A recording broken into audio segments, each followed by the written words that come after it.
Hello, c'est HR, votre chroniqueur. Alors là, je viens de voir sur Apple TV+, The Instigator. Forcément, il faut que je vous en parle. Mais avant cela, n'oubliez pas, si vous n'êtes pas abonné, pensez à le faire. Let's go! Alors ce film met en vedette principale le duo d'acteurs Casey Affleck, Matt Damon. Mais la grosse particularité de ce duo d'acteurs, c'est qu'ils sont tous les deux totalement à contre-emploi par rapport à tous les rôles où vous avez pu les voir. Et la grosse surprise, c'est que le film est réalisé par Doug Liman. Doug Liman est essentiellement un spécialiste du film d'action, notamment The Bourne Identity avec Matt Damon et Monsieur et Madame Smith avec Brad Pitt et Angelina Jolie. Et là, la réalisation de ce film est radicalement différente. Alors oui, il y a quelques petites séquences d'action, mais le film est totalement dans le registre de la comédie policière aventure. Tous les personnages de ce film sont complètement à l'ouest. Oui, je vais vous dire pourquoi plus précisément. Mais d'abord, voici l'histoire.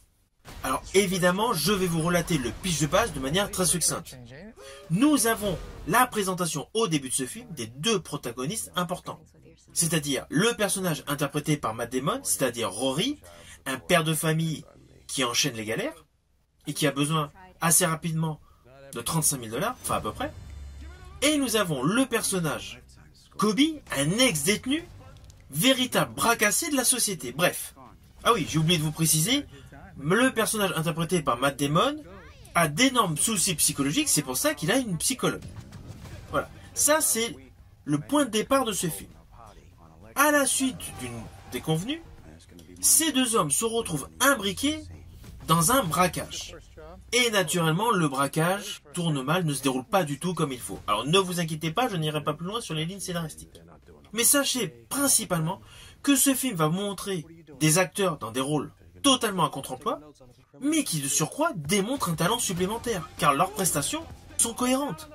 Et je rajouterai, toujours sur le plan du casting, cela fait extrêmement plaisir de retrouver pas mal de second rôles, notamment Ron Perlman, qui fut un temps donc le héros des Hellboy, qui était sorti d'ailleurs dans les années 80 avec la série La Belle et la Bête, mais qui a une filmographie assez dense. Et dans ce film, son rôle est la parfaite combinaison qu'il fallait au duo d'acteurs, interprété par Matt Damon et Casey Affleck.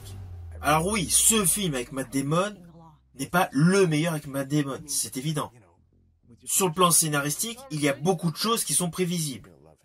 Mais l'ensemble de ce film, selon moi, est bon.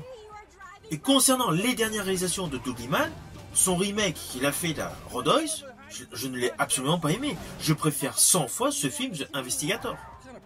Surtout qu'au final, ce film est une réelle combinaison d'humour et d'action. C'est un excellent buddy movie de braquage. La mise en scène est énergique, le film est divertissant, et l'atout principal essentiellement de ce film est le duo d'acteurs Matt Damon et Casey Affleck qui sont en totale alchimie.